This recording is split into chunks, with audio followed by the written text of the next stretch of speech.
Bueno, yo creo que por el tiempo vamos a dar ya continuidad. Vamos a pasar una mesa para nosotros muy importante porque trata de la prevención y prevenir los consumos problemáticos requiere de una mirada integral que coloca al centro a la persona y sus condiciones sociales. Por ello, nos parece fundamental que hoy trabajemos en base al enfoque de la prevención integral y de la reducción de los riesgos.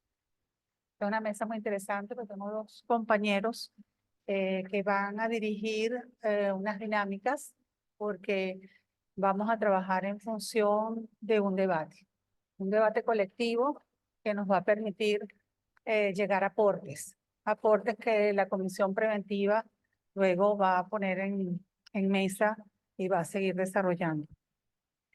Esta mesa se ha planteado un objetivo fundamental, que es la reflexión sobre todas las opciones y los modos de entender el consumo de las sustancias. En jóvenes, obviamente, porque es la población que nos está ocupando la atención en este seminario. Así, además, vamos a hacer una revisión de las intervenciones preventivas y de reducción de riesgos y daños, comparando con lo que dicen los datos y las evidencias en cada uno de los contextos donde trabajamos y en cada una de las prácticas que ha llevado a cabo las diferentes organizaciones que nos encontramos hoy aquí. El espacio va a ser facilitado por Chiti Vanegas en representación de la Comisión Preventiva y por Silvio Silveiro en representación de la Comisión de Reducción del Daño. Ellos nos van a acercar el debate que les hacía referencia, que va a iniciarse con una puesta en contexto que va a ser Silveiro y que además va a aprovechar ese espacio para explicarnos la dinámica, cómo nos vamos a organizar, cómo va a ser el trabajo en mesas. Y bueno, de allí vamos a pedirle y agradecerle, por supuesto, a las personas que están conectados online, que nos acompañen en un debate, pero el debate en ese caso sería individual, compartiendo con nosotros los aportes que quieran darnos, que vamos a estar pendientes de que también sean parte de las conclusiones a las que tenemos que llegar. Claro, va a haber un espacio como un vacío de aproximadamente unos 25 o media hora que vamos a estar trabajando. Bueno, esperamos que tengan esa paciencia de reencontrarnos, ya que el trabajo va a ser eminentemente presencial. El debate colectivo va a girar en base a 4 interrogantes, que después ya vamos a presentar en láminas, 5 interrogantes. ¿Qué tanto estamos contemplando desde la perspectiva generacional al aplicar los enfoques de prevención y de reducción de riesgos? ¿Qué avances se han hecho en los últimos años en cada enfoque? ¿Qué se puede mejorar? Y la quinta pregunta, ¿qué hace falta para mejorar? ¿Okay? Ahora solamente, bueno, me queda presentarnos aquí y presentar a mis compañeros, aunque ya nos conocemos, siempre es importante. Sí tenemos que ser muy puntuales en las dinámicas, porque al final vamos a tener también un cierre muy necesario sobre la declaración de Oviedo, entonces también vamos a trabajar ese último punto en la mesa de hoy. Bueno, Silverio Espinal es el jefe de la División Técnica de Cooperación Surgir de Colombia y además coordina la Comisión de Salud Pública de la RIOT y participa activamente en la Comisión de Enfoque Comunitario. Psicólogo de la Universidad de Antioquia, Colombia, jefe de la División Técnica de la Cooperación Surgir, Medellín, Colombia, con amplia experiencia en el diseño e implementación de programas de prevención y reducción de daños del consumo de sustancias psicoactivas, así como en procesos de investigación y producción de material pedagógico en la misma materia.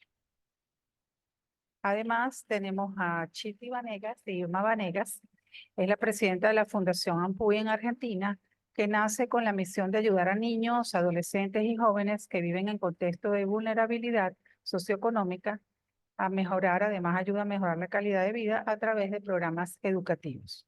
Además, Chiti, como les dije anteriormente, pertenece a la Comisión de Prevención y en esta oportunidad nos está representando. Y Chiti nos va a ayudar al final a presentar las conclusiones de este debate colectivo. Entonces le dejo la palabra a Silvia. Listo, buenas tardes a todos y todas. Bueno, como decía Evelyn, la idea es que podamos hacer un espacio de taller y cuando uno viene a un taller, pues viene a trabajar. Uno los talleres no va a ver hacer y no hacer. Entonces, bueno, por eso generamos como este espacio de diálogo en torno como a 5 temas relacionados con la prevención y la reducción de riesgos y daños, pero como en un marco, digamos así, como de revisión un poco histórica, digamos de alguna manera, o de reflexión más bien un poco como de lo que ha sido la historia en prevención y en reducción de riesgos y daños desde el punto de vista generacional, que es lo que hemos venido hablando pues, en este seminario y desde el punto de vista de la interseccionalidad. Incluso quisiera, pues, antes de dar como el contexto, pues, enlazar un poco como con lo que vimos sobre todo esta mañana, donde veíamos que, pues, digamos, una conclusión que uno podría sacar de las presentaciones que hubo sobre interseccionalidad es que cuando hablamos de drogas no hablamos solo de drogas, sino que hay un conjunto de situaciones que se intersectan e incluso las personas que hacen intervención, por ejemplo, que se dan cuenta de eso, de que cuando trabajan con personas, por ejemplo, adictas a las sustancias, pues hay veces de lo que menos se habla es de las sustancias y, bueno, y aunque obviamente que es muy importante, pero hay otros asuntos que hay que empezar a trabajar. También veíamos bueno, y de otro lado, habíamos con Ernesto también en la mañana, eh, que cuando hablamos pues, de la perspectiva generacional, pues no estamos hablando solo de las edades, ¿cierto? Sino de que solemos como diferenciar, ¿cierto? Las intervenciones por edades entre los adolescentes, los jóvenes, bueno, los adultos, sino que esas generaciones pues, ocurren en un espacio y en un tiempo determinado. Y nos hacíamos la pregunta de si el espacio-tiempo determinado, por ejemplo, de los años 80, que es como el paradigma al menos en temas de prevención y reducción de riesgos y daños, sigue siendo el paradigma de la reducción de riesgos y daños. Y hoy, es decir, si los jóvenes del siglo XX son iguales a los jóvenes del siglo XXI, y si en esa medida, en lo temporal, y si en esa medida pues estamos haciendo o no intervenciones basadas en modelos del siglo pasado para jóvenes y adolescentes pues, del siglo XXI. Y otro gran tema que no salía era el tema de la prevención basada en la evidencia, que lo vamos a ver, pues, que está en uno de los temas que vamos a desarrollar, porque no, la prevención basada en la evidencia, pues no es un formato aséptico, pues que se pueda desarrollar como en un laboratorio, sino que se desarrolla en un contexto, se desarrolla en unos tiempos y lugares específicos, con unas generaciones específicas y que digamos, en qué medida la prevención basada en evidencia también está atravesada o no por la interseccionalidad, al menos en el discurso, pues, digamos, teórico. Es un poco como para enlazar eso. Sí, por favor, la diapositiva siguiente.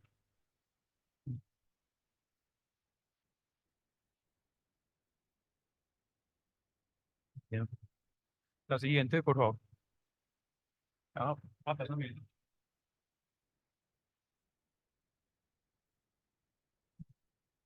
Bueno, esa era como la pregunta que nos hacían, bueno, de los adolescentes y jóvenes de ayer y hoy, sí, esa es como la gran pregunta de este taller, nos estamos hablando de lo mismo. Y la idea es, bueno, que podamos generar una reflexión sobre esas comprensiones de los modos de entender el consumo de sustancias psicoactivas en las intervenciones preventivas y reducción de riesgos y daños. Bueno, un poco comparando los datos, yo les voy enseguida a generar una serie de datos más como para pellizcar el cerebro que para que nos entremos pues como en discutir el dato en sí mismo, ¿no? Que es un abrebocas como para que pensemos, para que ahorita en los grupos pues también un poco en cuadro no nos centremos en analizar el dato frío, sino el dato realmente en contexto, que es lo que quisiéramos hablar esta tarde. Y cómo esos datos, esas evidencias, pues realmente las llevamos en la práctica, en los contextos, sobre todo pues, de nuestras organizaciones y de nuestros países. Bueno, un primer tema, ahorita nos van a ayudar a distribuirnos en temas, todavía no saben en qué grupo están, entonces para que poco pongan atención en que le va a tocar alguno de estos 5 temas. La idea es como que nos contemos entre varios y no solo los que estamos pues, como alrededor en el asiento pues, próximo. Entonces, una primera gran pregunta que nos queremos hacer es si las razones de los consumos de las sustancias psicoactivas en los adolescentes del siglo XXI pues son las mismas razones, ¿cierto? Que veíamos en los modelos clásicos, en los textos pues, de prevención, por ejemplo, del consumo de drogas. Entonces, clásicamente había unas teorías de base que se supone que explican el por qué los jóvenes consumían o consumen drogas. eh, y bueno, el tema clásico de la escalada de que hay progresiones de los consumos de sustancias legales hacia las ilegales, sobre todo pues, del alcohol y tabaco a sustancias ilegales. Y nos hacemos la pregunta de si eso sigue siendo vigente. El tema de la automedicación, que se pensaba que, bueno, que las personas, una manera de medicarse frente sobre todo a trastornos de salud mental era consumir drogas. Bueno, lo que habla de las teorías del aprendizaje social, de que el consumo es una conducta aprendida, bueno, las teorías psicosociales que enfatizaban mucho pues, en el rol de la familia, las teorías que hablan del estrés y del consumo de drogas como una respuesta al estrés y al control emocional, y teorías que hablan hasta de la estratificación social, ¿cierto? De que dependiendo del estrato socioeconómico en el que estén las personas, pues pudieran haber diferencias, no necesariamente más o menos consumos, pero sí diferencias en los niveles de problemáticas relacionadas con el consumo. Eso como para, eh, eh, digamos, como disparar la conversación y digamos, la conversación como tal, pues donde van a ver en una hoja que les vamos a entregar, pues va a haber unas preguntas para reflexionar. La idea no es que van a responder una a una, normal, hay de 2 a 3 preguntas, creo que en alguna tal vez 4. Pues no es para que hagamos la tarea como de responder una a una, sino que eso sea como un disparador de la conversación. Digamos, estos primeros disparadores de la conversación en el tema uno es, bueno, ¿cuáles serán los motivos de los consumos? Sí, sí, las razones por las cuales los jóvenes consumen sustancias hoy en día serán las mismas razones de las que veíamos en el siglo pasado. Una pregunta que es muy, digamos, pero es muy de este siglo, por decirlo de alguna manera, que es la determinación social de los consumos. Esto no se hablaba mucho antes, no es que la teoría sea de este siglo, pero en relación al consumo de sustancias, esa pregunta nos la estamos haciendo muy recientemente, ¿cierto? Entonces, no, y de pronto estas teorías que ustedes ven ahí al lado, pues creo que no, nunca han conversado con la determinación social de los consumos, ¿cierto? Y hoy creo que la mayoría de los que estamos acá, pues pensamos que hay una base social, ¿cierto? Hay unos problemas estructurales, lo mencionaba Feliz esta mañana, el tema de la pobreza, por ejemplo, asociados a consumos problemáticos de sustancias. Y de pronto hay teorías que no hacen esa intersección y de alguna manera son como muy asépticos en el sentido que son teorías muy de laboratorio. Y bueno, y si los cambios y las prácticas de nuestras organizaciones se están, ¿cómo decirlo?, inspirando, por decirlo de alguna manera, en esos cambios, en esas teorías, pues seguimos repitiendo esos discursos de hace muchos años, aplicados pues como al contexto de cada. Esa va a ser una pregunta como transversal, digamos, a todos los grupos, pensar, bueno, ¿qué tanto estamos adoptando en esos cambios? Eh, un segundo tema, bueno, ha sido la evolución de los consumos de sustancias.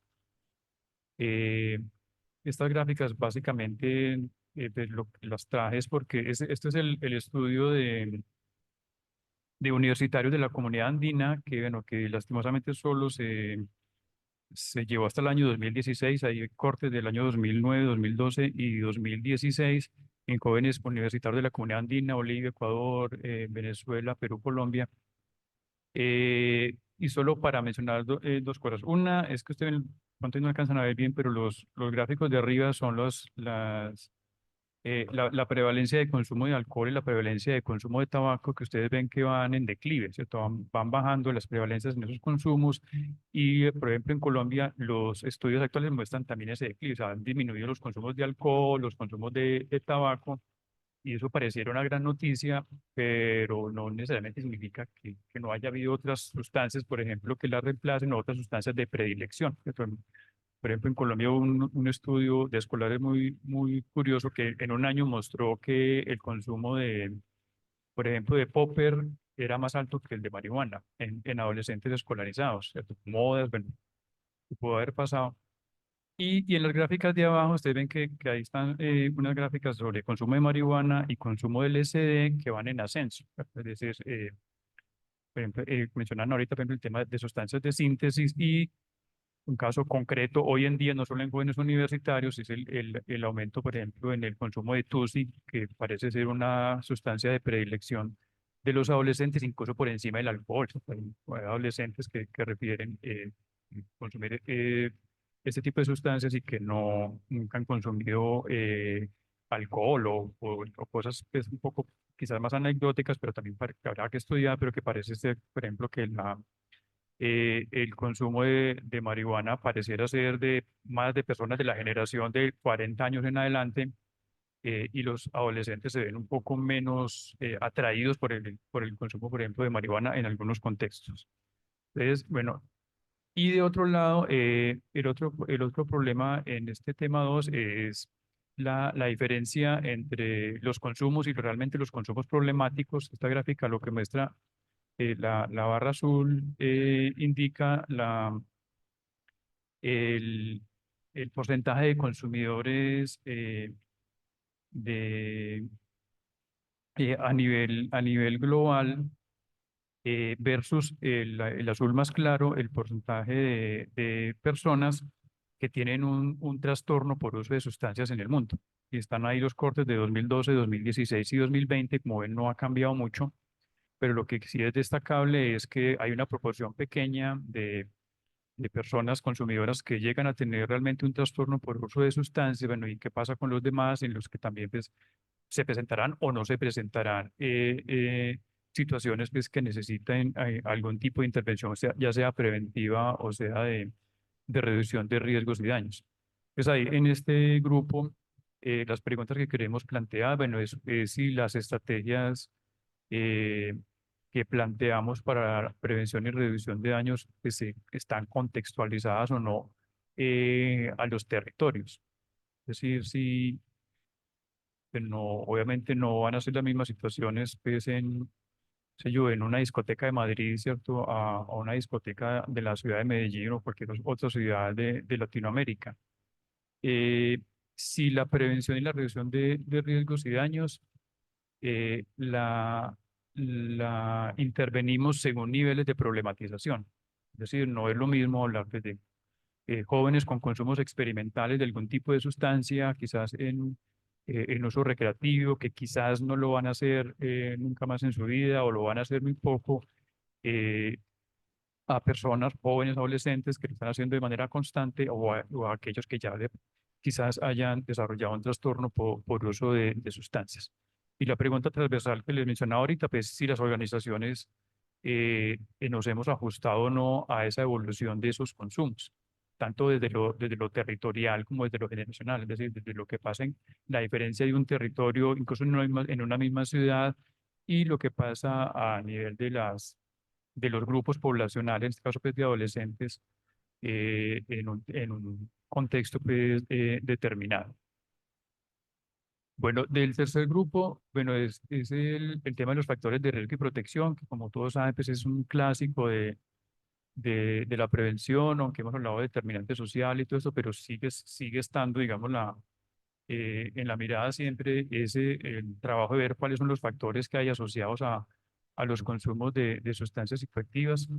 Ahí van a tener una lista, pues, digamos, de los clásicos, de los como los más usuales, ¿cierto? Como el tema, por ejemplo, los problemas académicos, el ambiente escolar, el tema de la familia, ¿cierto? Que siempre ha sido como un factor de riesgo asociado al consumo, el estrés, la actitud favorable de padres y amigos hacia el consumo de sustancia, es si las leyes son favorables o no al consumo de sustancias en menores de edad. Bueno, que eso ha sido como los factores de riesgo que es como más estudiados.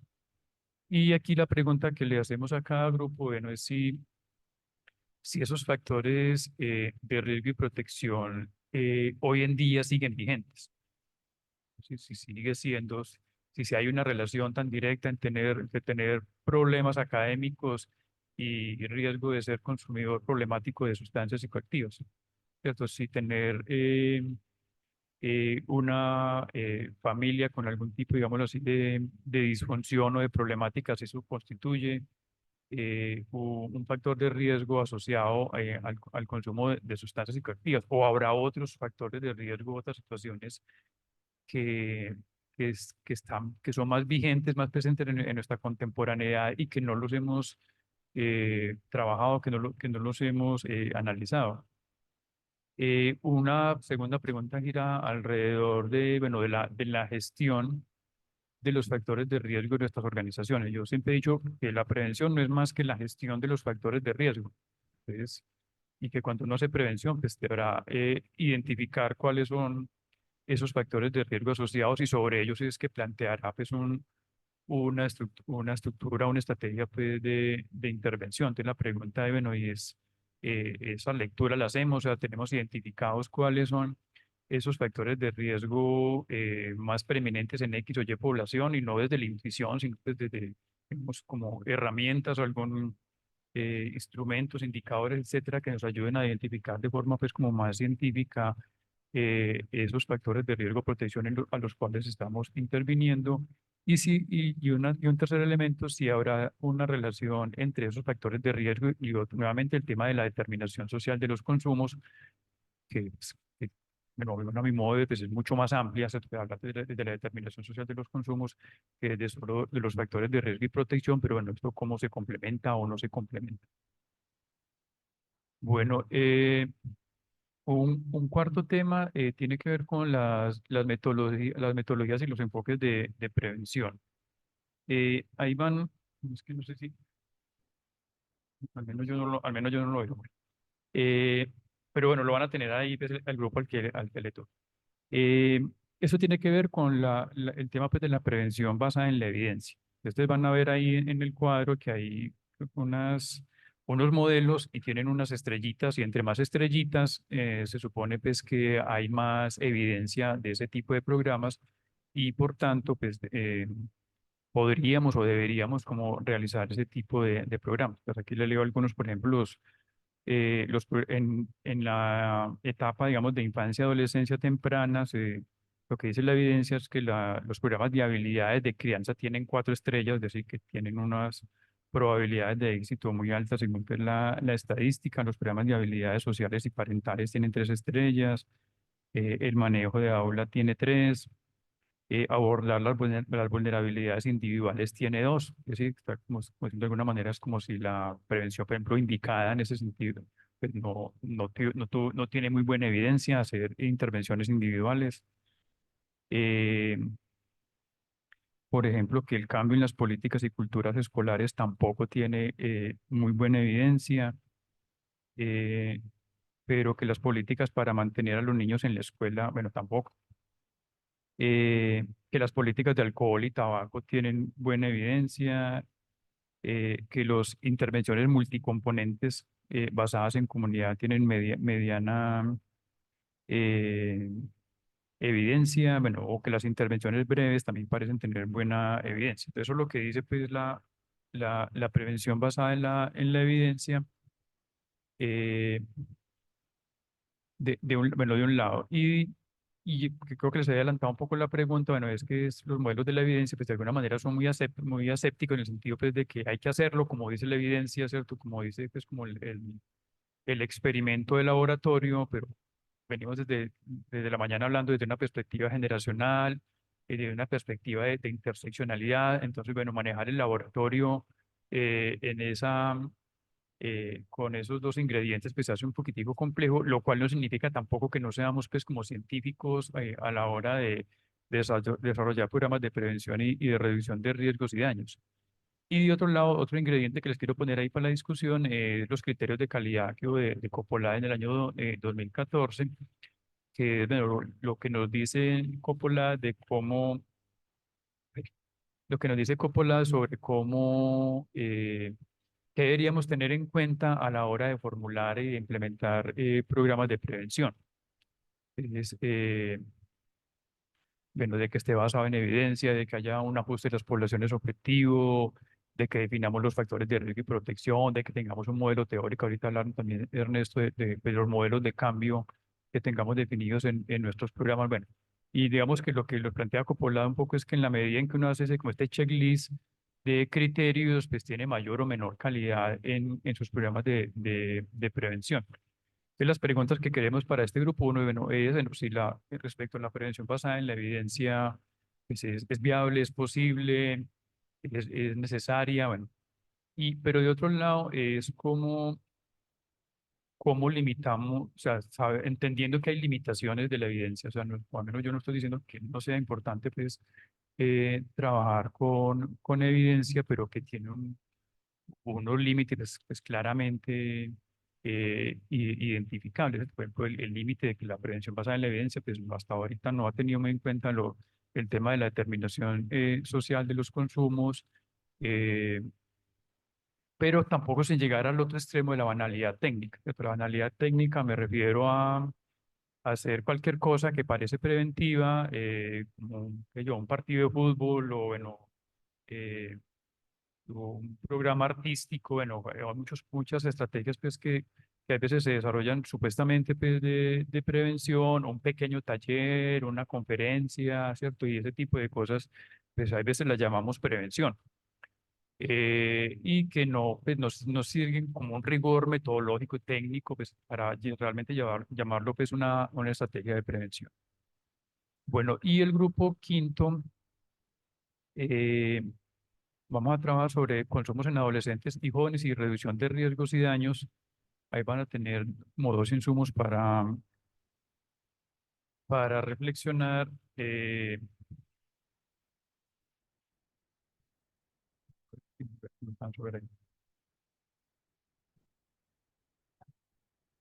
Uno, bueno, el primero es, sí, es el consumo que ven ahí, a modo solo de ejemplo, el consumo de cannabis a nivel global por edad y por género.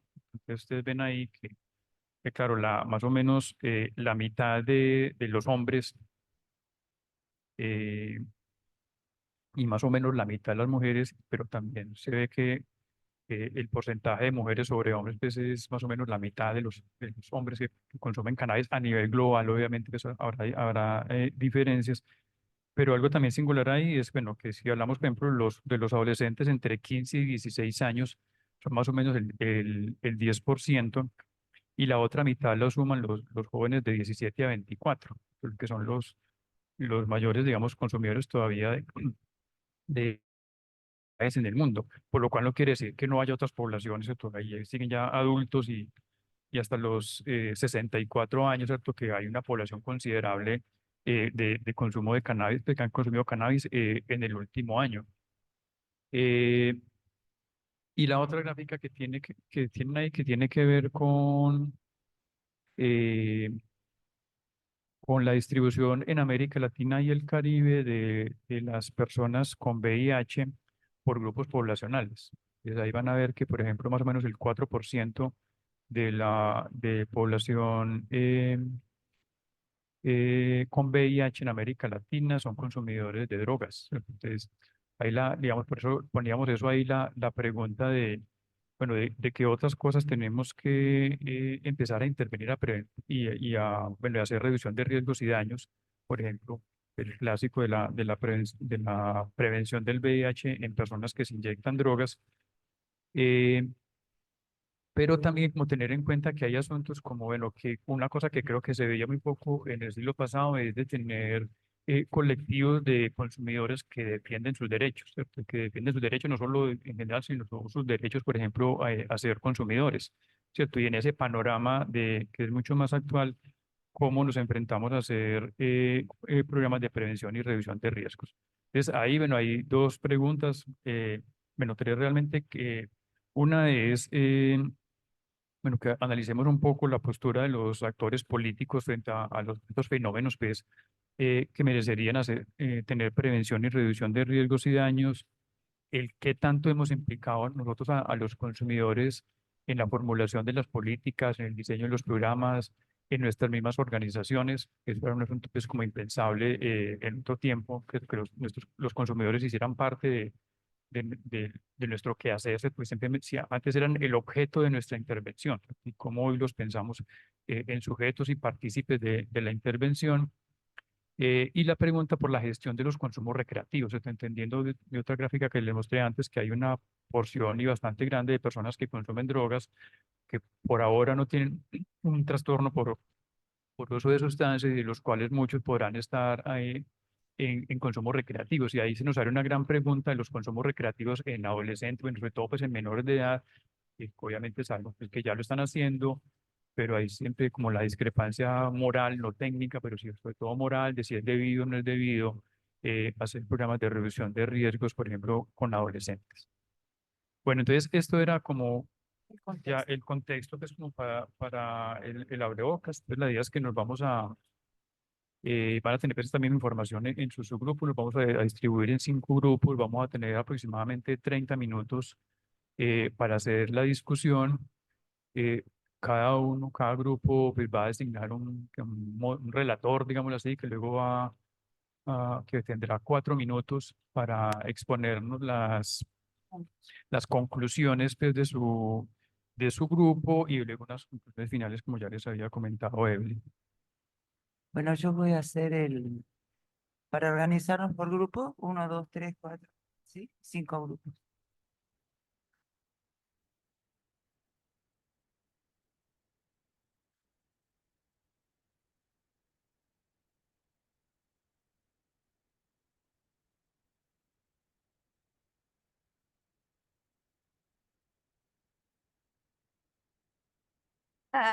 Se van vamos rápidamente, 1, 2, 3, 4 y 5, siguiendo.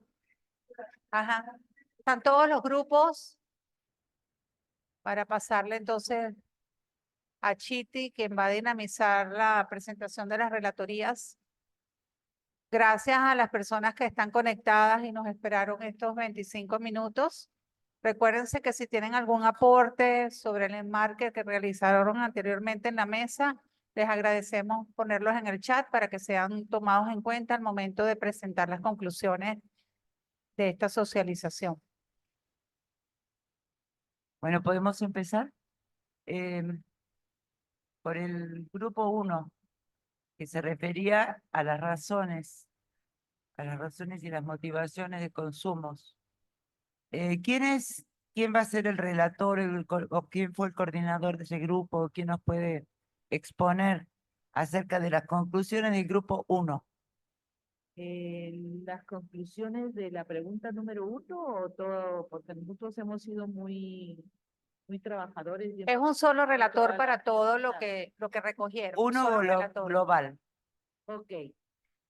Sobre las razones. Nosotros hemos planteado una serie de reflexiones con respecto a este tema que las voy a ir mencionando. Por ejemplo, de que hay que considerar que existen consumos recreativos y otros que son problemáticos, ¿no?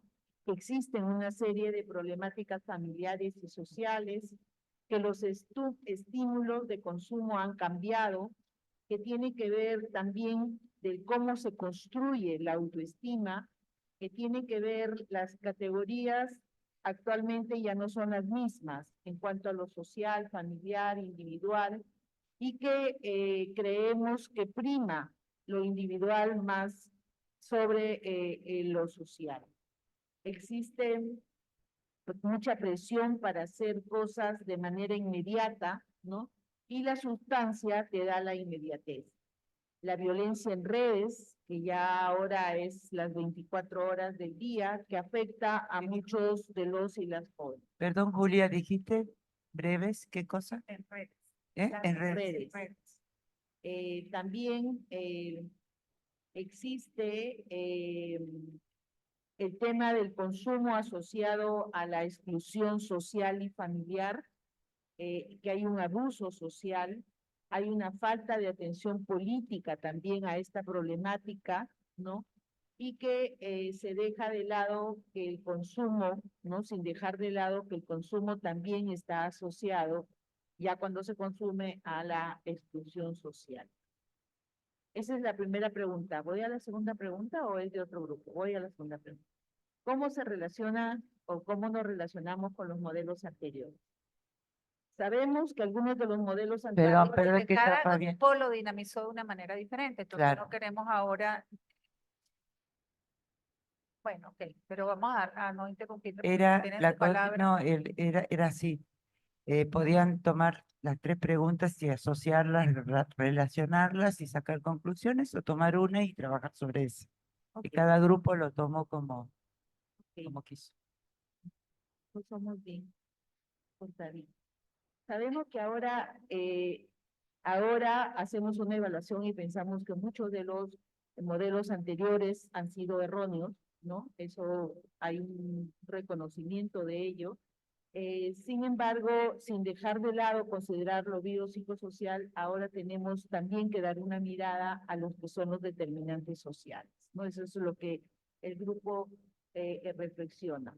Antes se apuntaba mucho a las sustancias, ¿no? Que se quería responder a la problemática de las drogas pensando en la sustancia. Hoy se empieza a pensar más en las personas y esto está muy asociado a los nuevos enfoques que han sido o que están siendo estudiados, por ejemplo, al enfoque de los derechos humanos o al enfoque de género o al enfoque de la intersectorialidad, motivo por el cual en este seminario estamos reflexionando. ¿Qué cambios hemos tenido como organizaciones? Recién estamos empezando a plantear cambios, ¿no? Y estamos reflexionando para ir incorporando los nuevos enfoques.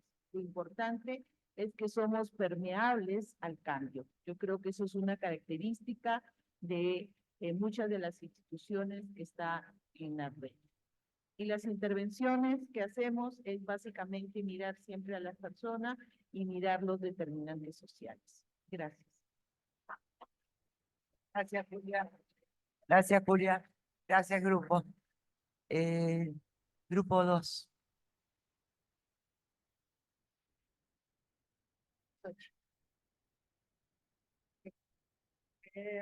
Bien, nosotros nos agarramos una de las preguntas y a partir de ahí, si el alcohol y el tabaco son las fuertes. Quetzalí, perdón, más fuerte puedes hablar. Nosotros nos agarramos de una pregunta y a partir de ahí estuvimos haciendo algunas reflexiones.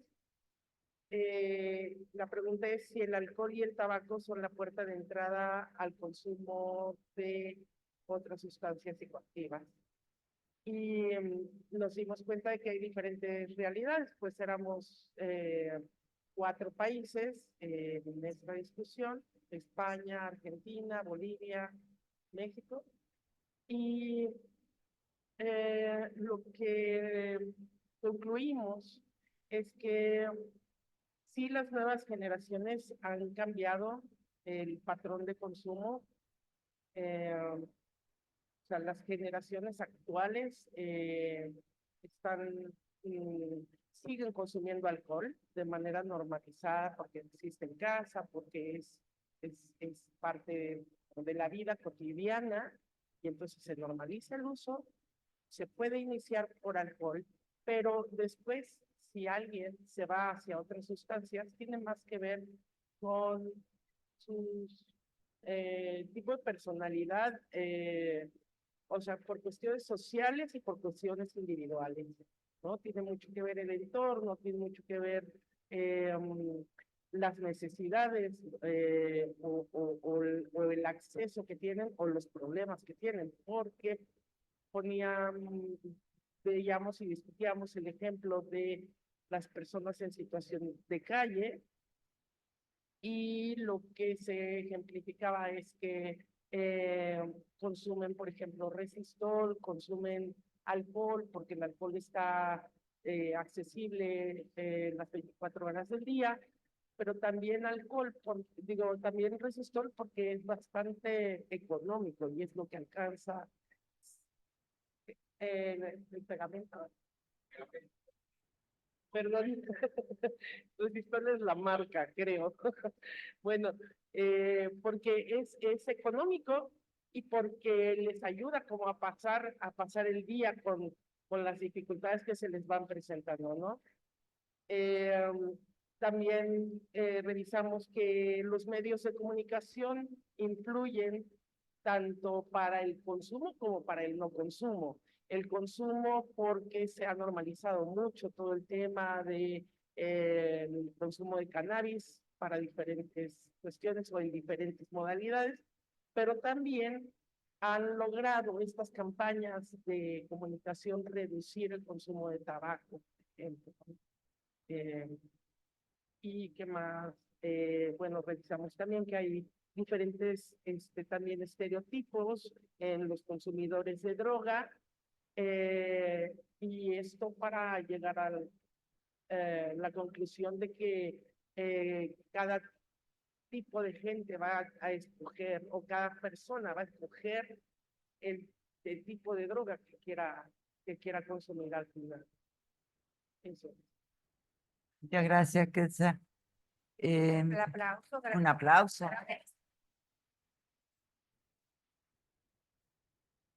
Grupo 3. Fabián. Sí, no, tengo acá. ¿Escucha? ¿Sí? ¿Se escucha? Sí se escucha, pero no lo No suficiente. tan, no tan. Ahí, perfecto. Ahí Fabián. nos gusta más. Fabián, ahí estamos maravillados. Tengo que modular. Bueno, Que vos, ¿no? mis compañeros me van a corregir si es necesario. Bueno, en principio nosotros trabajamos sobre el tema de la teoría de los factores de riesgo y de protección, su vínculo con el tema de los determinantes sociales. Y nos parecía que hoy por hoy esta idea, esta conceptualización de los factores de riesgo y protección, siguen de alguna manera siendo el territorio, el trabajo siguen siendo elementos a tener en cuenta, porque además no dejan de ser elementos que constituyen, son parte de los determinantes sociales, o sea, son instituciones o espacios o dinámicas sociales que juegan de una manera u otra en términos de generar o no condiciones de protección o de exposición de las personas, los consumos problemáticos y demás. Y que es la vuelta que le puede dar a esto, el enfoque que le da, el enfoque de los determinantes sociales y todo lo que venimos trabajando sobre la interseccionalidad, que me parece que es un concepto muy, muy interesante, muy intenso y muy a trabajar y a profundizar, es poner en juego también, además, cuestiones como la globalización, la globalización y el impacto de la globalización, todas las prácticas de riesgo y las prácticas de cuidado también, el acceso a la información, etcétera, etcétera, como también las nuevas tecnologías juegan hoy un papel que en muchos casos, determinando, de acuerdo a los contextos, pueden ser de riesgo o pueden ser de protección. Por ejemplo, cuando analizábamos en nuestros espacios de prácticas concretas,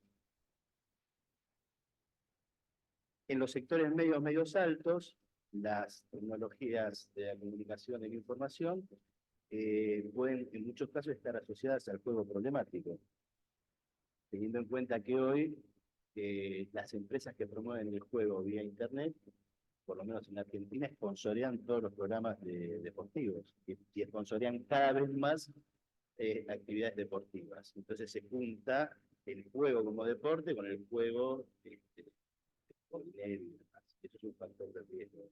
Y por ejemplo, en la otra punta, en el barrio donde yo trabajo, hoy ir a la escuela o no ir a la escuela marca una diferencia enorme en cuanto al riesgo al que se enfrenta un chiquito que no va a la escuela, que si no va a la escuela no come, está más expuesto a la violencia, está más expuesto a todos los vínculos de la calle y demás, y si no va a la escuela es porque su familia también es un nivel de generación que está vinculado con la marginación y con la vulneración de sus derechos. Digamos. Ahí empiezan a jugar los factores. Entonces ahí, que vaya o no vaya a la escuela, marca una diferencia. Que tenga una familia con más herramientas para contener y cuidar, o que no la tenga, marca una cuestión de riesgo. A lo mejor no impacta tanto el uso de tecnología porque el acceso a la conectividad y a los dispositivos no es lo mismo que en los sectores medios. Entonces ahí empezás a calibrar de distinta manera las exposiciones y los elementos sociales que constituyen cada contexto una situación de posible riesgo o de posible cuidado, digamos, ¿no? Entonces, y Briola hablaba de cómo hoy se viene potenciando toda una mirada sobre la ponderación y el desarrollo de factores protectivos ambientales, no tanto centrados en el individuo, sino en la cuestión ambiental. Planteaba, por ejemplo, cómo todo el desarrollo de una determinada legislación que pone impuestos sobre los consumos de alcohol o de otras sustancias, empieza a ser efectiva porque al manejar el tema de los costos, genera alguna barrera a los accesos. Así que nos parecía que había ahí una articulación interesante y a pensar lo social, que insisto, yo creo que el concepto de interseccionalidad es que da una vuelta de tuerca a todo esto que los determinantes sociales y a los factores de riesgo y demás, nos permite tener una mirada que no esté centrada en las drogas, sino en las condiciones de producción de las prácticas que hacen posible que las sustancias se transformen. Bueno, nada, hasta ahí. ¿Qué más? Ah, el compañero bueno, incluía que es interesante porque no estaba acá y en general no está las migraciones, como las migraciones internas, como un factor también a tener en cuenta. Pues la migración lo que hace es desprender a una familia de su contexto cultural de pertenencia y social. Y esas rupturas, todo el esfuerzo para adaptarse a las dinámicas, un poquito rural en la ciudad, adaptarse a esas dinámicas implica en muchos casos el desarme de una lógica familiar y de cuidado y de protección, y la inserción en condiciones de mucho menos cuidado y de más vulnerabilidad, ¿no? Entonces, planteaba como los chiquitos de pronto no iban a la escuela, terminaban o en contacto con gente en situaciones complicadas en relación a las drogas y el delito, o trabajando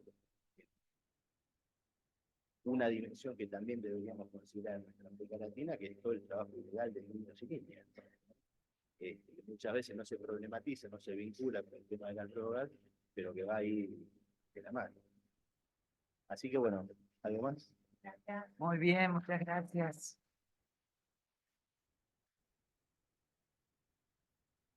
Bueno, muchas gracias. La mesa 4.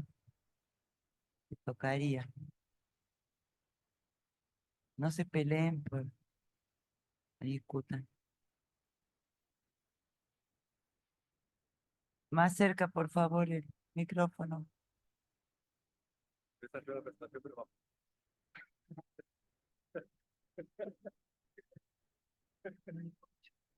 ver.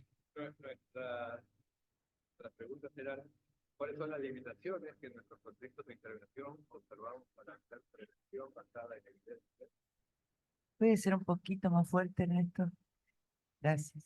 Con la segunda, ¿cómo hacer prevención entendiendo las limitaciones de la evidencia sin caer en la banalidad técnica, falta de rigor, la simplificación de las intervenciones o la omisión de datos científicos? Bueno, el tiempo fue muy poco, obviamente. Lo que comentamos se podría resumir más o menos del siguiente modo. Entre las limitaciones se mencionaron sobre todo las cuestiones económicas. No siempre hay recursos, hemos visto, prácticamente nunca hay recursos para hacer todos los trabajos que implican generación de evidencia para tenerla en cuenta. Evidentemente, no existen los tiempos para eso. Siempre hay otras prioridades que tienen que más que ver con los temas de día a día, la intervención directa, etcétera. Y que eso es una limitante enorme de todo. En segundo lugar, se mencionó también el hecho de que cuando sí existen algunos recursos, existen algunos tiempos, ese tipo de cosas, el problema es que no siempre se cuenta con las herramientas más pertinentes para hacer. Damos algunas de las posibles de las que se usan.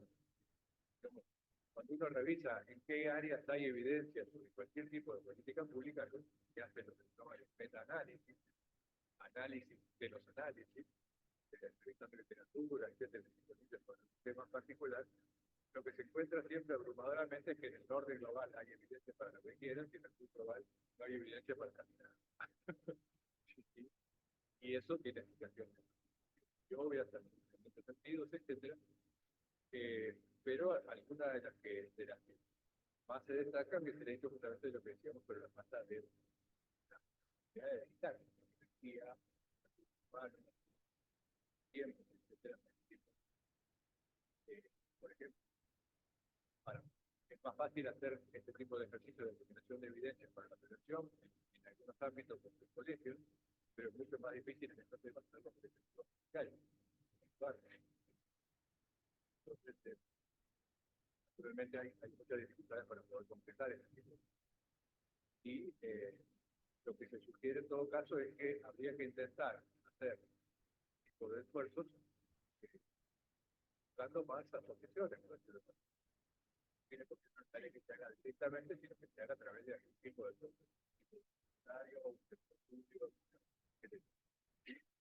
y en ese sentido, la idea básica era además decir que a veces es muy difícil generar evidencia representativa, digamos, etcétera, a partir de estudios de datos muy chiquitos. Entonces, probablemente sea muy difícil para muchas de las hacer ese tipo de generación de trabajo de evidencia, pero la red debería tener ese tipo de mecanismos bien pensados, por ejemplo, definiendo tecnologías, herramientas, etcétera, para hacer ese tipo de generación de tareas vinculadas con la generación de evidencia. Y que por tanto, esta podría ser una forma de evitar un poco estas cuestiones que dicen, hacer referencia más a la segunda pregunta sobre no caer en la banalidad técnica, la falta de rigor, la simplificación de las intervenciones, la omisión de datos científicos, etc. Porque, bueno, en algún tipo de mecanismo se podría lograr efectivamente evidencia que luego pudiera ser utilizada para diseñar e implementar intervenciones basadas en evidencia. Un poco el sentido tanto a la Bueno, muchas gracias. Grupo 4 y pasamos al último grupo, el 5. ¿Quién va a ser? Buenas tardes. ¿Sí me escuchan? Bueno, mi nombre es Nieves Guevara. Y bueno, nos ha tocado el tema 5, que es consumo en adolescentes y jóvenes y reducción de riesgos. Nos centramos en una pregunta específica, que es ¿qué debemos hacer como sociedad y como organizaciones para la gestión de los consumos recreativos de los jóvenes? ¿Qué hacer con los menores de edad? En esto habíamos participado en la mesa, ¿no? Países, España, Chile, Argentina, República Dominicana y Bolivia, ¿no? Cuales hemos tocado por la experiencia que tenemos como países, pero sobre todo el poder identificar los factores de protección con los adolescentes, sobre todo y jóvenes, ¿no? El tema personal, que es muy importante, el tema educativo, el tema familiar y comunidad sobre todo, ¿no? Que es muy importante también para nosotros.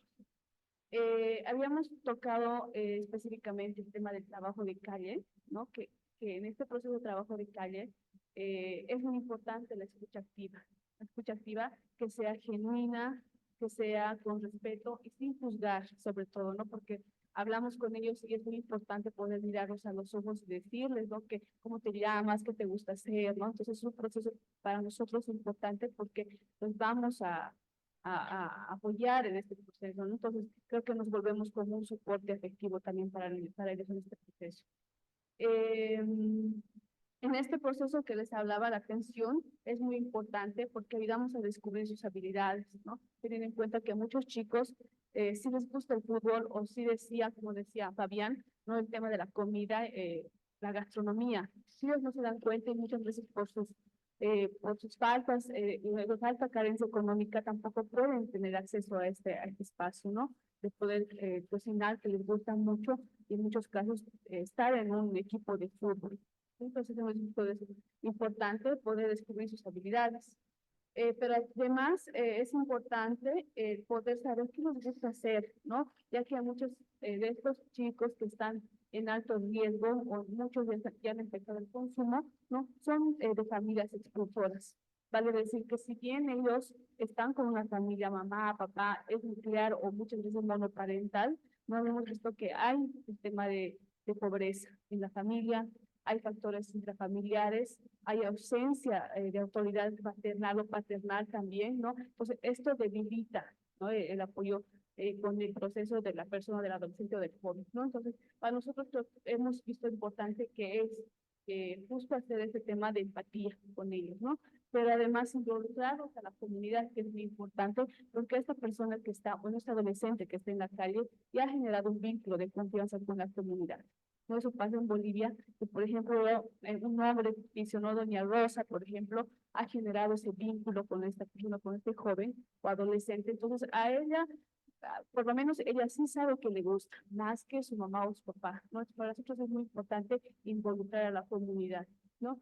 Entonces, poder identificar las actividades que les decía, pero sobre todo el tema de las familias expulsoras, ¿no?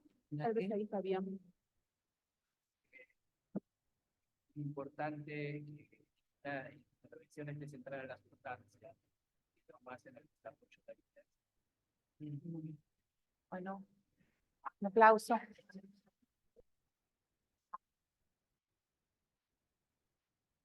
Bueno, Manu, ¿hay algún aporte del grupo online para que la pueda recoger Chiti? ¿No las puedes comentar, por favor? Bueno, más que aportes, se ha generado un pequeño debate interno de la idea de compartición de placer y demás, pero no estaba centrado en nada específico que se estuviera diciendo por no haber recogido, porque no se ha asociado a nada que se está diciendo aquí. Pero sí que hay agradecimientos por la excelente jornada de hoy y saludos a... Entonces, bueno, ahora vamos a escuchar a Chiti, que recogió las conclusiones, por favor. Ya va, alguien está levantando la mano. Ajá, Ana. Sí, después de Chiti para que ella haga las conclusiones del debate. Ajá. Bueno, es un resumen de lo que se habló. En cuanto a las razones, se ha hablado ha habido aportes muy interesantes, realmente muy superadores respecto de lo que, por lo menos lo que nos parece, ¿no? Han cambiado los estímulos, dice el grupo 1. Hay todo tipo de consumos, pero hay mucho consumo recreativo. Y hay categorías distintas en cuanto a lo que tiene que ver con lo social y lo familiar. Y prima lo individual. Hay una necesidad de la inmediatez, se presencia la violencia en las redes y hay un consumo asociado a la familia. Interpreto que es consumo junto con la familia, ¿no es cierto? No sé si la entendí bien. Se reflexiona sobre los modelos anteriores que se consideran algunos erróneos y se acentúan los determinantes sociales, una mirada diferente que tiene en cuenta los determinantes sociales. Cosa que antes no se hacía porque se ponía más el punto en las sustancias y hoy en las personas. Y esto está asociado a los nuevos enfoques que se toman relacionados con los derechos humanos, con el género, etc. Y hay una necesidad de cambio, se nota, y una intención de permeabilidad hacia esos cambios después de las reflexiones que se realizan en las instituciones. En el tema 2, respecto de la evolución de los consumos, se reflexionó sobre el tema de si realmente era puerta de entrada el alcohol y el tabaco u otras sustancias, como que iba progresando. El grupo estaba compuesto por personas de España, Argentina, Bolivia y México. Y se ha cambiado, dice el grupo, el patrón de consumo. Se sigue con el consumo de alcohol como había antes, pero el hecho de trasladar este consumo de alcohol a otras sustancias ya depende de cuestiones personales, individuales. No es que haya una relación directa, como se pensó en un momento. Especialmente esto pasa en las personas con situación de calle y ponen el acento en los medios de comunicación que por un lado favorecen o o desestiman o tratan de evitar el consumo, pero por otro lado no. Digamos que los medios de comunicaciones actúan en algunos casos a favor y en otros casos en contra del consumo. No especifican por qué, pero creo que lo podemos llegar a entender. Esto con respecto al tabaco también. Y hay un estereotipo de lo que son los consumidores que está instalado en la sociedad. Respecto al tema 3, ¿tienes algo para agregar? Ah, bien. Bueno, respecto al el tema 3, es factores de riesgo y protección. Los determinantes sociales sí aparecen nuevamente y se siguen tomando en cuenta porque los factores de riesgo y protección siguen siendo importantes porque forman parte de estos determinantes sociales. Y el enfoque de interseccionalidad pone en juego la importancia de la globalización. A veces es de riesgo, a veces no, este tema de la globalización. En los medios altos, en los sectores altos socioeconómicos, se está dando mucho el juego online, los jóvenes, por supuesto los adultos también, pero estamos hablando de los jóvenes. Y hay una relación bastante paradójica entre lo que es el juego y el deporte, porque justamente hay partidos de fútbol y eventos deportivos que están auspiciados por este tipo de redes de juegos online. En la otra punta tenemos sectores socioeconómicos bajos para, para los cuales es fundamental la inclusión escolar, la escuela. Y además, porque por un lado la escuela como formador y por el otro lado porque de esa manera comen y de esa manera están socializados, están con otros chicos y con otros adultos, que a veces la familia, por trabajo y por una cuestión de tiempo, pueden tener una familia, pero de ahí a que realmente sea una familia contenedora y que le pueda dedicar el tiempo, eso es otro tema. Incluso las tecnologías no son las mismas en estos sectores. Eh, También es un tema para el grupo, las migraciones internas que se dan dentro del país, ¿no? No dentro de la familia, dentro del país, hace que los chicos cambien de su ámbito, hay otras culturas, hay que adaptarse a eso y esos son determinantes sociales muy importantes. Y lo vemos cada país de diferentes maneras, pero existe eso. Eso trae una mayor vulnerabilidad. Y además el trabajo ilegal, porque generalmente estas familias trabajan los chicos cuando están migrando. Respecto a las metodologías y enfoques de prevención, bueno, se encuentran eh, para, para tener programas basados en evidencia, limitaciones económicas, no hay recursos, los tiempos de las personas, hay otras prioridades que siempre aparecen y a veces hay recursos pero no hay herramientas. Eh, Esto tiene que ver con una necesidad de capacitación.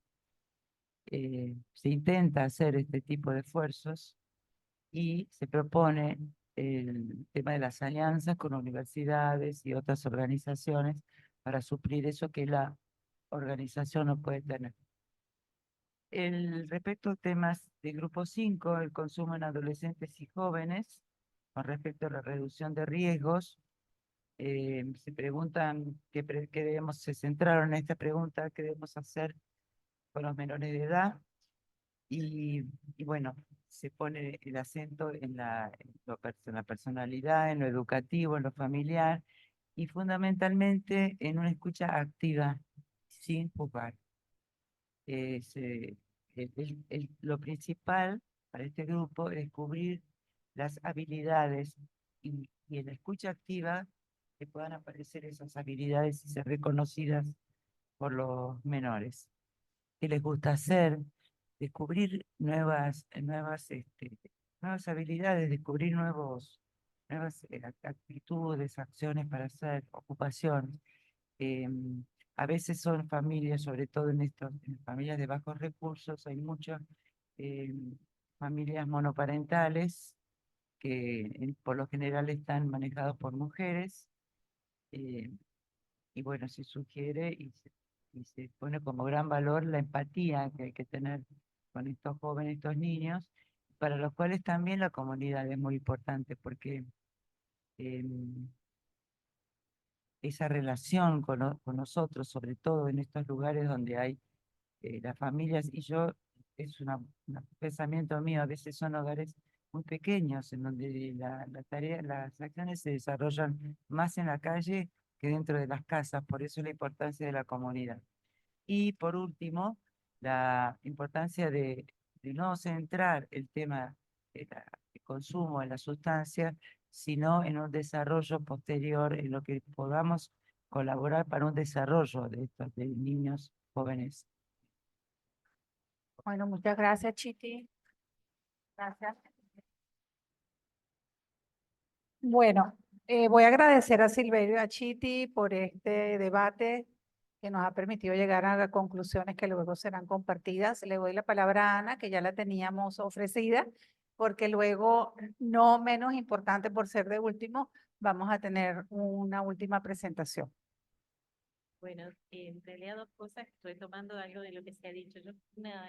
Algo que hoy planteaba Silverio, que me pareció súper interesante y que creo que tiene que ver también con el acierto de haber puesto a dialogar a las comisiones de prevención y de reducción de daños, tiene que ver con el necesario borramiento de límites. Yo creo que en la práctica trabajamos de una manera mucho más integrada, pero luego sí, a la hora de estudiar y de proponer a veces, bueno, necesitamos tener como categoría de análisis.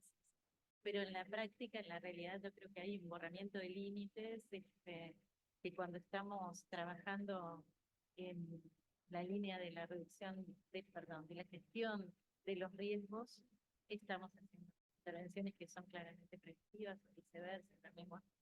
Pero a la vez me parece que, como decía el grupo 3, que lo planteaba Fabián, que ahora estar pensando en la cuestión de las interseccionalidades puede ser un empuje como para poder integrar mucho más. En el grupo nos costaba, hoy hablábamos, en realidad estábamos hablando del peso de los determinantes sociales y no sabíamos bien, estábamos hablando de asistencia, de prevención, todo medio entreverado. Yo creo que pensar desde las interseccionalidades, desde la importancia, el peso que los determinantes sociales tienen, supera y hace que de alguna manera trascendamos estos límites de categorías analíticas, útiles, pero que en nuestras prácticas ya están superados, ¿no? Que nuestras intervenciones están superadas por cuando estamos escuchando. Yo decía, pongo el ejemplo siempre de la punta del iceberg, cuando hablamos del consumo y los consumos problemáticos, en realidad como emergentes de las problemáticas que están de fondo. Cuando escuchamos los sufrimientos, los trabajamos en prevención, los trabajamos en inclusión, los trabajamos en gestión de riesgos, en reducción de daños y en asistencia. Porque, como decían los compañeros hoy, nos hemos corrido, por suerte, hace mucho ya, desde una mirada a las drogas, estamos mirando a las personas y estamos escuchando sus sufrimientos, sus problemas, ¿no? O en otros casos no hay consumo. Pero bueno, que son consumos adultos. Y ahí adhiero al comentario que seguramente debía haber hecho algún compatriota en el chat en relación a también poder trabajar la gestión de los placeres. Pero esto, ¿no? Me parece que sobre todo la constatación del corrimiento de límites, del borramiento de límites y de la integración de los distintos temas en una mirada muy centrada en las personas, en los determinantes sociales. Creo que queda claro y va a ser recogida también esa para las conclusiones. ¿Ok? Bueno, muchas gracias, Ana. Bueno, ahorita agradecemos a todos los que están en online, pero vamos a seguir con ellos. No se muevan las personas de Zoom porque ahora viene algo muy importante. Vamos a aprovechar el espacio, vamos a darle entonces la bienvenida a Oriol, por favor. Vamos a aprovechar el espacio para traer esta interesante iniciativa global desplegada en los últimos meses para la prevención del uso de drogas, la Declaración de Oviedo, que con más de 1000 adhesiones ha sido presentada en la 67 sesión de la Comisión de Estupefacientes y que ahora Oriol, nuestro que es un trabajo extraordinario, delegado internacional de la Asociación Proyecto Hombre, nos va a presentar. Yo le pedí a Oriol que me diera algunos datos porque me gusta siempre presentar a los que estamos en esta mesa. Él tiene 27 años en el ámbito de las adicciones, es psicólogo, como lo dije anteriormente, delegado internacional de Proyecto Hombre, coordinador global de la nueva iniciativa de esta declaración sobre Oviedo. Gracias, Oriol. Muchas gracias. Bueno, creo que no tengo mucho tiempo. En 10 minutos voy a hacer un flash de esta iniciativa que está cogiendo una envergadura bastante grande y que de alguna manera quiere aglutinar un clamor que ya existía, local y nacional, de muchos expertos y organizaciones, muchos de vosotros, que creéis que ya ha llegado el momento, después de décadas de problemas relacionados con las drogas, para que la sociedad y los gobiernos inviertan de verdad en la prevención basada en la evidencia. Entonces, estamos de alguna manera aglutinando todo este clamor global en el mundo. Nace de una primera reunión de expertos que se hizo en la ciudad de Oviedo el año pasado, que invitamos a Wadi Malouf, coordinador global de prevención de Naciones Unidas, y ahí ya sentimos la necesidad de que aquellas conclusiones tenían que ser mejor trabajadas con muchos más expertos de todo el mundo para conseguir pues una declaración. Creamos un grupo de trabajo de personas que se han ido incorporando, que son líderes en las regiones y que están comprometidos a desarrollar toda esta iniciativa o movimiento, casi diría. No tengo tiempo de entrar en más detalle. Luego, antes del despliegue, que fue en enero, pues los meses anteriores, muchísimas personas, algunas de las que estáis aquí, habéis participado en la elaboración de la declaración, que son 10 propuestas, no solo para incorporar la prevención en las políticas de drogas, sino para incorporarlas bien, y de ahí pues nació la Declaración de Oviedo. Yo creo que una de las grandes fortalezas de esta iniciativa ha sido la generación de una red informal de puntos focales, expertos, personas de confianza, organizaciones referentes en muchísimos países del mundo y los que más van a llegar, que de alguna manera son este nexo entre la iniciativa global y lo local, son los ojos de lo que está pasando en ese país, conocen y se ocupan de alguna manera de promover o incluso de traducir a varios idiomas la declaración.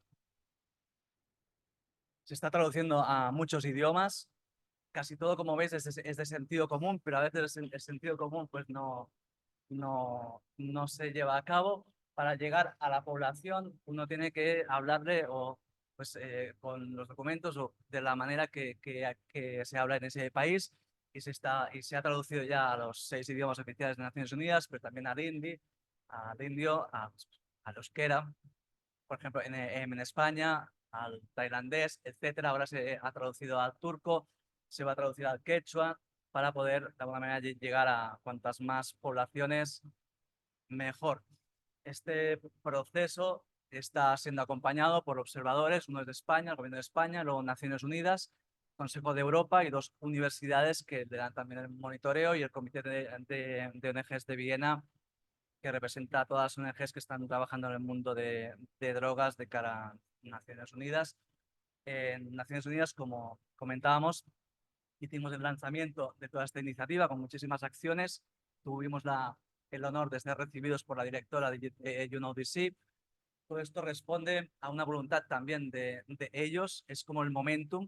Hay también una iniciativa gubernamental que se llama CHAMPS, que es un acrónimo que quiere de alguna manera amplificar los sistemas de prevención en niños y niñas, y ven también esta oportunidad en la Declaración de Oviedo como una cosa que coordinada puede realmente ser muy fuerte de cara a reclamar a los gobiernos que inviertan más en prevención. Pero el otro motivo es este, que en el momento llevábamos ya a 1085 organizaciones de 100 países. El color verde es de los países donde ha habido organizaciones que se han adherido.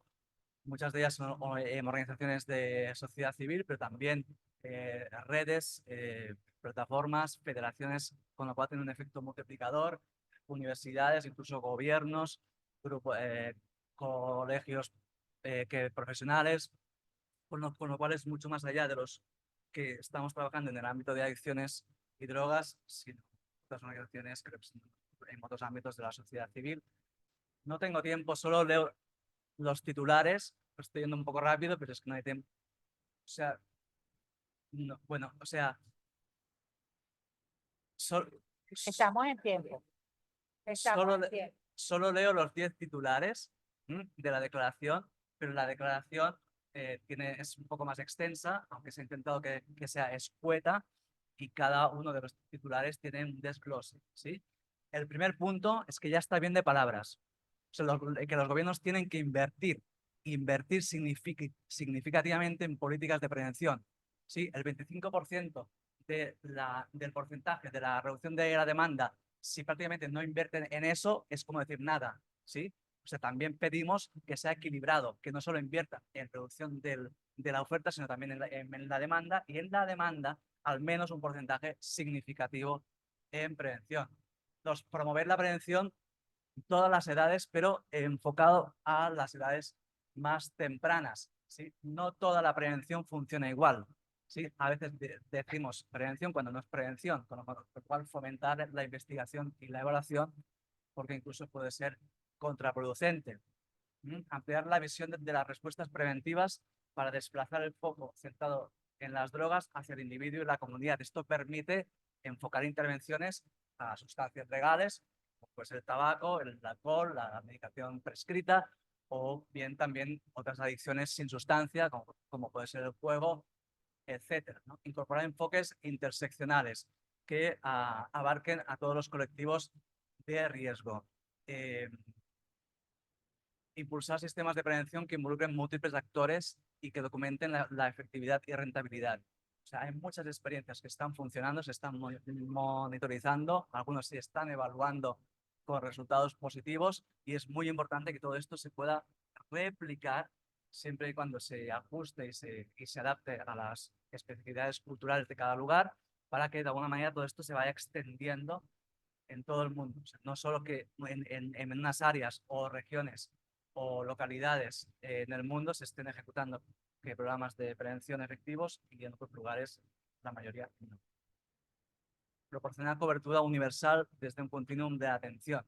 O sea, lo que estamos pidiendo es que haya unos mínimos, que se acorden unos mínimos de intervención preventiva, sobre todo en las poblaciones vulnerables, y se entiende la prevención dentro de un continuum, integrado, un continuum de servicios que va desde el tratamiento, la recuperación, la reinserción, la reducción del daño. Priorizar la acción en los países de rentas bajas y medias.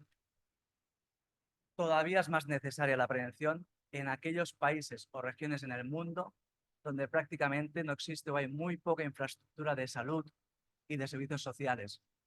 Que como no actuemos antes con la prevención, luego esas personas que ya tengan problemas no van a ser atendidas. ¿Sí? Con lo cual todavía hay que priorizar más los países con rentas bajas y medias. 9. Reconocer el fundamental papel que están jugando los preventólogos y preventólogas en el mundo, y que necesitamos cuidarlos y necesitamos formarlos, y que prestigiar la ciencia de la prevención en el currículum de las universidades y de las digamos, disciplinas relacionadas con nuestro ámbito en las universidades, por ejemplo, ¿no? Y 9, por último, dar seguimiento al estado de las políticas de prevención. Es decir, al igual que estamos monitorizando, los países monitorizan pues el número de incautaciones o la cantidad de oferta de sustancias en ese país, o bien ya se empieza desde hace unos años también a monitorizar lo que son acceso a tratamiento, ¿no? Que se dice esto de que solo una persona de cada 5 accede a tratamiento, pues que también incorporen indicadores de prevención para poder seguir. América Latina, Caribe, Norteamérica, estas son las organizaciones que se han adherido por el momento. Fijaos que hay como 2 patrones. Nosotros estamos aquí recomendando o invitando, sobre todo a los puntos focales y a aquellos países que ya habéis conseguido una masa crítica importante de organizaciones que están apoyando esto, que es el momento de dirigiros a los gobiernos para solicitar pues las distintas medidas que he comentado antes y que realmente pues incorporen la prevención basada en la evidencia en sus políticas en las que todavía o no hay suficiente masa crítica o todavía no hay ni una, porque hay algún país como Cuba que queremos conseguir también pues que se adhieran, quizá que todavía falta un poco más para poder tener organizaciones suficientes como para tener esa fortaleza para dirigirse a los gobiernos. Vamos a ir presentando en distintos foros regionales e internacionales esta iniciativa. Os pongo este ejemplo. Hemos creado lo que son audiencias regionales virtuales para la prevención del uso de drogas y la de esta región de las Américas se va a hacer el 14 de mayo, ya os informaremos bien, estáis todos invitados y va a ser un webinar un poco especial porque una selección de puntos focales va a brevemente pues, poner sobre la mesa las necesidades y propuestas en su país y unos relatores van a elaborar un informe que será un informe adicional de incidencia regional a la declaración de Oviedo. Son las otras de los otros continentes. Nada, agradecer mucho el apoyo que estáis dando. Creo que es una oportunidad única, así que se percibe como que es el momento. Han pasado muchos años y creo que es el momento de elevar la prevención al lugar que se le merece. Muchas gracias.